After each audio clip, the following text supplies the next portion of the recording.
30 नवंबर ये इतवार के दिन का दूसरा वीलॉग आपके सामने। पहले अहम खबरें आपके सामने, फिर उसकी तफसील और तज्जिया। सबसे बड़ा सवाल है कि मगरिब ने क्या आर्मी चीफ का साथ छोड़ दिया है? ताकत का ये तवाज़न क्या वाकई बदल रहा है? एस्टेब्लिशमेंट के अंदर क्या वाकई तोड़ फोड़ है? 80% तमाम गुस्से में है। ये नोटिफिकेशन, न्यूक्लियर कमांड के ओहदे, ये इतना बड़ा मामला क्यों बन गया? 29 नवंबर से सब कुछ क्यों बदला नजर आ रहा है? क्या एक नया बुहरान खड़ा हो चुका है? ताकत का खेल पलटने लगा है? खुदा न खास्ता मुल्क टूटने का मामला? मंगल से पहले गवर्नर राज की धमकियां, एस्टेब्लिशमेंट सोहेल अफरीदी से इतनी खौफजदा क्यों है? तहरीक इंसाफ ने अडियाला जेल के बाद अपना प्लान भी बताया, और इतना बड़ा मसला कि शहबाज शरीफ को लंदन वापसी एक दफा फिर कैंसिल। वजारत दिफा के नोटिफिकेशन पर सफाइयां, वजारत खारजा की माइन मिनरल्स की रिपोर्ट, फिर जाती उमराह में नून लीग के घर के भेदी ने आज जो लंका ढाई। कैप्टन सफदर ने मरियम नवाज की पॉलिसियों से इख्तलाफ करते हुए बुशरा बीबी की रिहाई का मुतालबा खड़ा कर दिया। फिर मौलाना फजल रहमान भी जोश में आगे एस्टेब्लिशमेंट के खिलाफ अचानक, और लाहौर में आज खान की कैद के हवाले से खान की रैली भी, और मईशत पर आज डॉक्टर हफीज पाशा ने नए खतरनाक होलनाक इंकशाफात भी कर दिए। लेकिन तफसील से पहले मैं आपको थोड़ा सा माजी हाल देखकर मुस्तकबिल की बात जरूर कहूँगा, क्योंकि तारीख अगर आप देखें ना कि जब आप कब्जा करके मुल्क पर बैठे हैं गैर कानूनी तरीके से, तो उसका इंजाम खुदा न खास्ता फिर मुल्क टूटने, इदारे टूटने पे। जुल्फिकार अली भुट्टो ने 1971 का जब इलेक्शन हार के शेख मुजीब जो कि जीत गया था उसका मैंडेट तस्लीम नहीं किया, क्योंकि जनरल जया खान उसके साथ था। जुल्फिकार अली भुट्टो ने इक़्तिदार पर जबरदस्ती कब्जा किया। शेख मुजीब की 167 नशिस्तें थी, भुट्टो ने 81 नशिस्तें हासिल की, लेकिन शेख मुजीब को मुंतखब वज़ीर आज़म नहीं बनने दिया। भुट्टो इलेक्शन हार गया, लेकिन जबरदस्ती वज़ीर आज़म बना, और फिर उस वक्त फौज ने शेख मुजीब को वज़ीर आज़म मानने से इनकार किया। मशरकी बंगाल पर ऑपरेशन किया, नतीजा क्या निकला? मशरकी पाकिस्तान अलग होकर बांग्लादेश बन गया। ये गैर कानूनी कब्जे का नतीजा है। अब जनरल आसिम मुनीर की मुद्दत मुलाजमत मुतनाज़ा हो चुकी, पहले भी 2 दिन पहले रिटायरमेंट का मामला था, और अब जो मुद्दत मुलाजमत वो पाकिस्तान की तारीख में 78 साल में ऐसी मुतनाज़ा नहीं हुई। तो अब इस मुतनाज़ा मामले से देखें, जो गवर्नर राज की बातें शुरू की गई उस सूबे में जहां 90% मैंडेट तहरीक इंसाफ का है। अब इन्हें इस चीज़ का पता है गवर्नर राज लगा तो फिर सूबे में आग लगेगी, सियासत नफरत में बदलेगी, और वो होगा जिसका तस्वर नहीं। ये तो पाव गोश के लिए अपनी भैंस मारने वाली पूरी बात है। मशरकी पाकिस्तान में जो कुछ हुआ, अब सोहेल अफरीदी और तहरीक इंसाफ तो देखें बड़ी हिकमत अमली से चल रहे हैं कि इन्हें तसादम के बारे में खबरें मिल चुकी हैं, इन्हें बता दिया गया है कि इतनी ताकत रखने के बावजूद अगर आप जो पुरअमन एहतजाजी तहरीक चलाना चाह रहे हैं, ये मुल्क जोड़ने की बात कर रहे हैं। इनकी जो प्रेस कॉन्फ्रेंस आप देख रहे हैं बड़ी वाज़ेह बात है। एस्टेब्लिशमेंट तो पूरी कोशिश कर रही है, पूरी कोशिश के तसादम की तरफ जाएं, और सोहेल अफरीदी ने कुर्बानियां देंगे, लेकिन हम तसादम की तरफ नहीं जाएंगे। आइन और कानून के रास्ते बिलाशुबा बंद हैं, अदालतें मफलूज हैं, 9 दफा अडियाला जेल जा चुके हैं, खान से मुलाकात नहीं हो रही, लेकिन फिर भी एहतजाज पुरअमन ही करेंगे। अब एस्टेब्लिशमेंट ने एहतजाज की खबर नोटिफिकेशन के मामले से तवज्जो हटाने के लिए गवर्नर राज की धमकी दी कि मंगल से पहले गवर्नर राज लगाएंगे। तहरीक साहब ने तो उस पर जवाब दिया साफ साफ कि अगर ज्यादा शौक है गवर्नर राज लगाने का तो लगा के देखें, फिर तो ना गवर्नर रहना ना राज रहना है। अब खैबर पख्तूनख्वा के अलावा पूरे पाकिस्तान में राज इस वक्त सिर्फ खान का, ये सब जानते हैं। पीपल्स पार्टी ने इस गवर्नर राज पे बड़ा सरप्राइज दिया, ये तैयार नहीं हुए। खैबर पख्तूनख्वा में अपने गवर्नर की फिलहाल कुर्बानी पे तैयार है, और गवर्नर राज पे जो इनकार इन्होंने किया फैसल करीम कुंडी को तब्दील करने में, अब 6 नाम नए हैं, जिसमें 3 साबिक जनरल, जनरल खालिद रुबानी है, जनरल अयूब महमूद है, जनरल तारिक खान। ये जनरल तारिक खान साबिक IGFC भी रह चुके हैं।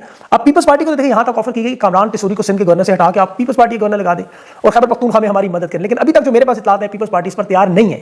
लेकिन इक़्तिदार का मामला है, हो सकता है कोई और बड़ा दाना डाला जाए, तैयार हो जाए। बिलावल की वज़ारत उज़्मा भी है, तो रिटायर्ड जनरल तो हलफ उठाने के लिए तैयार है खैबर पख्तूनख्वा में।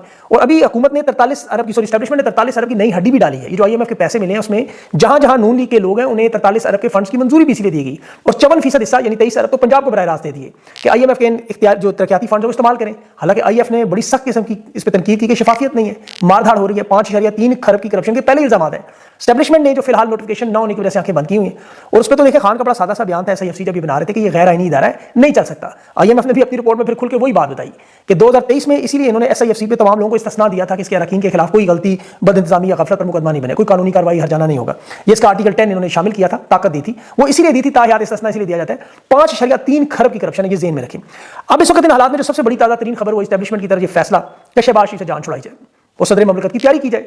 अब ये बात दोनों शरीफ बरादरान समझ गए, एक जर्मनी में एक लंदन में, पता है उनको दोनों क्या हो रहा है। शहबाज शरीफ का वक्त पूरा और वो वतन वापस इसीलिए नहीं आ रहा। ये जो शदीद अफरा तफरी मची हुई है, शहबाज शरीफ पर दबाव डाला जा रहा है कि वो वापस आके चीफ ऑफ डिफेंस का जल्दी से नोटिफिकेशन करे।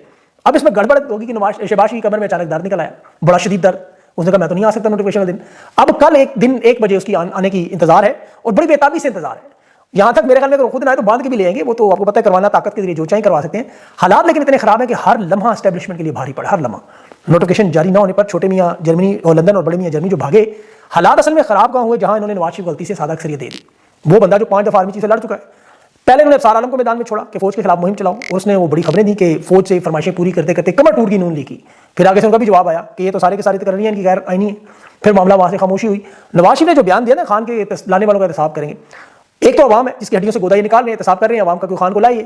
दूसरा ये पैगाम आर्मी चीफ के नाम था कि एहतसाब, वैसे तो देखिए एहतसाब अगर करना पड़ता तो फॉर्म 47 की अक्सरियत के बाद सादा सबसे पहले जनरल बाजवा को, फैज को, जनरल मंजूम सबको बुला लेना चाहिए था, लेकिन ये नहीं बुलाया। इन्हें पता है कि जनरल जो आर्मी चीफ है, फील्ड मार्शल है, ये नवाज शरीफ को पनामा कामा में निकलवा चुके हैं, इसलिए इनकी जरूरत नहीं उस तरफ जाए। जिस तरह काजी फायज ने, आपको याद होगा, बड़े शोर मचाया, लबैक पार्टी के जनरल फैज पे इल्जाम लगाए, लेकिन जब फैजाबाद धरना केस चला तो काजी फायज के पास सुप्रीम कोर्ट में केस गया, तो सबसे पहले काजी फायज ने जनरल फैज को क्लीन चिट दी। तो नून लीग ने खुद उस वक्त सुप्रीम कोर्ट में अटॉर्नी जनरल के पैगाम दिया कि जनरल फैज को तो हमने बुलाया था, तो मामला वहीं खत्म हो गया। अब आर्मी चीफ के मामले पर इस वक्त देखें जो सबसे बड़ा नुकता है कि इनका जब इंतखाब था पहली मुलाजमत में, तो मगरिब को बड़ी सख्त जरूरत थी इनकी, इन्हें चुना गया। नून लीग को भी जरूरत थी, मरियम नवाज नवाज शरीफ को, बरतानिया अमेरिका भी साथ थे, लेकिन अब तोसी के मामले पर साथ नहीं है। उसकी मैं आपको बड़ी वजह बताऊं, देखिए बरतानिया अमेरिका ये मुस्तकबिल को देखते हैं, ये माजी में की हुई खिदमत को भूल जाते हैं, इन्हें माजी से कोई सरोकार नहीं, ये आगे देखते हैं अगले 10 साल 20 साल 5 साल, ये देखते हैं शख्स के पास कितनी ताकत मौजूद है। इन्हें पता है कि नोटिफिकेशन एक दफा हो गया तो फिर ये पाकिस्तान के कानूनी मालिक बन जाएंगे। और अमेरिका, बरतानिया या यूरोप की आप तारीख देखें तो वहां अगर अब्दुल फताह सीसी को मिस्र में हमायत करते हैं तो उसकी वजह उसके पास ताकत है, मुल्क पर कब्जा है, इसराइल को तहफ़्फ़ुज़ की जरूरत थी, और वहां सबसे बढ़कर अवामी मुखालफत इस हद तक नहीं थी। मोहम्मद मुर्सी की हमायत मिस्र में सिर्फ 30% थी। अब मगरिब को अवामी मुखालफत का अगर कोई खदशा ना रहे, जब उन्हें अंदाजा हो कि अवामी मुखालफत हद तक पहुंचेगी कि इनके मफादात खतरे में पड़ेंगे, तो फिर ये पीछे हट जाते हैं। इसकी मैं आपको बहुत सारी मिसालें देता हूँ। परवेज़ मुशर्रफ आपको याद होगा, ये दहशतगर्दी की जंग में अमेरिका के लिए बड़ा कारनामा था, इसको रखा गया था, उसके लिए पूरी जंग जो चल रही थी वहां की जरूरत थी। जब वो मामला खत्म हुआ, उठा के बाहर ज़ौला अफगान जहाद के नाम पर जरूरत था, जब तक जरूरत था मदद करता रहा, जरूरत खत्म हुई उठा के हमों की पेटी में डाल दिया। अयूब खान के साथ यही हुआ। अब इस वक्त इनके लिए सबसे बड़ा अहम मामला कि मगरिब को क्या मौजूदा आर्मी चीफ की आइंदा आने वाले वक्त में जरूरत होगी या नहीं। अभी तक तो खान के मामले में इसराइल को उनकी बड़ी सख्त जरूरत थी कि इमरान खान का जेल में होना इनके लिए फायदा था। मगरिब लेकिन ये जानता है कि 100% ताकत कभी किसी को नहीं देनी, कि 100% ताकत मिलने के बाद फिर ये किसी काम के नहीं रहते।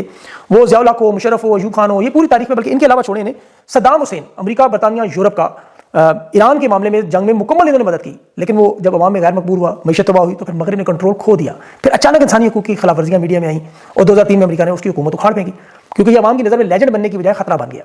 मोहम्मद गद्दाफी लिबिया का आपको याद होगा, अमेरिका और यूरोप का बड़ा करीबी रिफॉर्म इत्तेहादी था, तेल के मुआहदे अमेरिकी कंपनियों से, कॉन्ट्रैक्ट्स थे, यूरोपीय यूनियन से ताल्लुकात थे, मल्का बरतानिया के महल में सीधा घुस जाता था, अक़वाम मुत्तहिदा के बाहर टेंट लगाता था असलहे के साथ। लेकिन जब अवाम उठ खड़ी हुई, बगावत हुई, इसकी साख खत्म हुई, तो फिर अचानक इंसानी हकूक़ की खिलाफ वर्जियाँ सामने आई। फिर नेटो ने फ़ज़ाई हमले किए, तो मगरिब ने कह दिया कि he is no longer useful.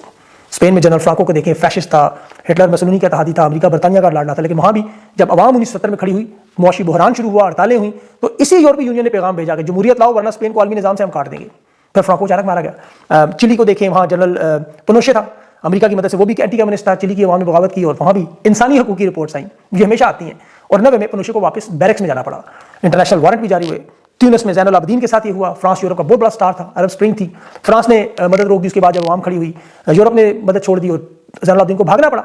80% अवाम इस वक्त पाकिस्तान की तहरीक इंसाफ और इमरान खान के साथ है। फिर इदारे के अंदर भी मामला हैं, दुनिया सतह पर भी जो आप जब जानते हैं। लेकिन दूसरा जो अमेरिका की तवक्कुआत है अफगानिस्तान में खासतौर पर, वहां देखिए रजीम चेंज ऑपरेशन कामयाब नहीं हो सका, पूरी कोशिश यही थी वहां, बल्कि जो कालादम तंजीमें थी जो अमेरिका के लिए खतरा थी, उन पर भी काबू नहीं पाया जा सका, बगराम एयरबेस भी नहीं मिल सकी। तो मगरिब का एतमाद काम है, क्योंकि उन्होंने वादे बहुत बड़े बड़े किए हुए, पूरे नहीं कर सकते। अब मगरिब ऐसे मुल्क को सपोर्ट करना मुश्किल है जहां मईशत इस बुरी तरह तबाह हो और अवाम फौज के खिलाफ हो, सियासी निजाम तबाह हो रहा हो, मीडिया पे ब्लैकआउट, तो ये हालात इनके लिए भी नहीं अच्छे, मगरिब के लिए भी नहीं अच्छे। फिर इसीलिए अंदरूनी सतह पर इस मामले को संभालने के लिए पाकिस्तान के अंदर 27वीं तरमीम से 100% ताकत की कोशिश की कि अब जाके मगरिब से बात करके देखें जी अब तो 100% ताकत आ चुकी है, लेकिन 27वीं तरमीम को अक़वाम मुत्तहिदा, यूरोपीय यूनियन नहीं मान रही। अब इस पूरे वाज़े अंदाज में मीडिया ने भी, आपको पता है, डॉन ने अपने आर्टिकल देखे उनका कि 29 नवंबर को आर्मी चीफ की मुद्दत मुलाज़मत का वक्त खत्म हो चुका है और नया ओहदा जो 27वीं तरमीम के तहत बनाया गया उस पर नोटिफिकेशन 29 नवंबर से पहले जारी होना था।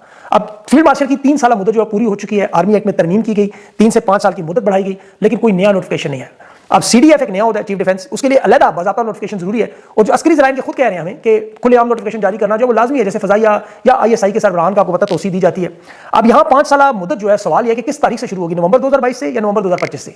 और फिर हसास मामला इसलिए कि जो CDF है वो फ़ज़ाइया और बहरिया में किस ऑपरेशनल कमांड अथॉरिटी की होगी, क्योंकि 27वीं तरमीम उन्होंने बड़ी तेजी से पार्लियामेंट से मंजूर तो करवा ली, लेकिन नोटिफिकेशन की ताख़ीर से अब फौज की जो आला क़यादत है वो शदीद शर्मिंदा है। फिर जो नेशनल स्ट्रेटेजिक कमांड के नए 4 स्टार जनरल की तैनाती है, खासतौर पर जोहरी प्रोग्राम की निगरानी की, वो पहले joint chief of staff committee के पास जनरल साहिब शमशाद की, अब वो चीफ डिफेंस फोर्स नोटिफिकेशन इसके बाद ही बनना है। तो इसलिए पेचीदगी का मामला एयरफोर्स नेवी के सरबराह के किरदार पर, नेशनल सिक्योरिटी के वो मेंबर होंगे या नहीं, फिर स्ट्रेटेजिक कमांड के या नए कमांडर के तहत काम करेंगे। तो बहुत सी कानूनी इन्होंने कबातें अपने लिए डाल के अपने लिए खुद मसाइल खड़े किए हैं कि दुनिया भर के आप अखबार देखें वो मजबूर हो गए लिखने पर कि पाकिस्तान एक एटमी मुल्क, दुनिया का 5वां लार्जेस्ट मुल्क, 7 लाख की फौज सरबराह या गैर कानूनी है। वो बयानिया जो इनके सहाफ़ी बनाने की कोशिश करके नोटिफिकेशन की जरूरत नहीं है, वो बुरी तरह नाकाम हुआ।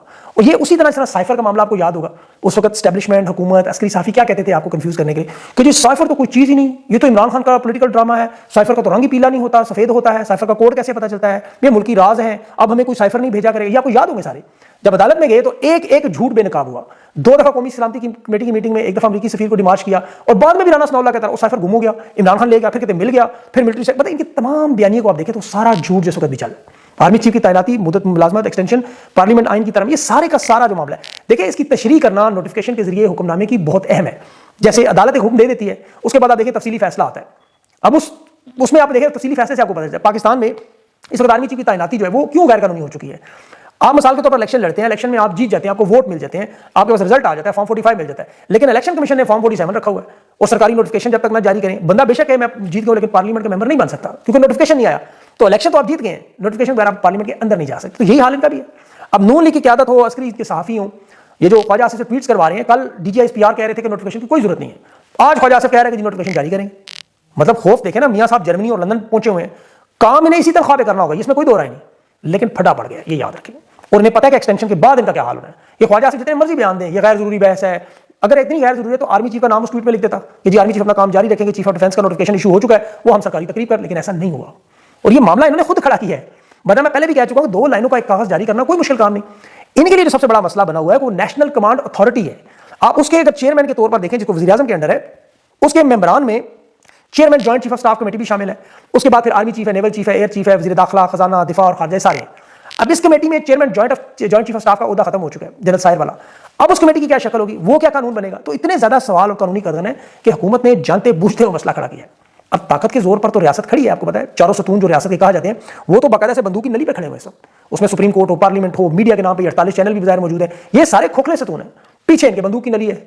और ये ताकत का ये जो खेल है, ये कानून को ना तस्लीम करने वाला, ये बिल्कुल वही है जो ख्वारिज, फितना ख्वारिज, कालादम तंजीमों कहा जाता है, वो भी तो असले और ताकत के बलबूते पे इनकार करते हैं। उनके पास भी असला है, ताकत है, वो आइन पार्लियामेंट को नहीं मानते।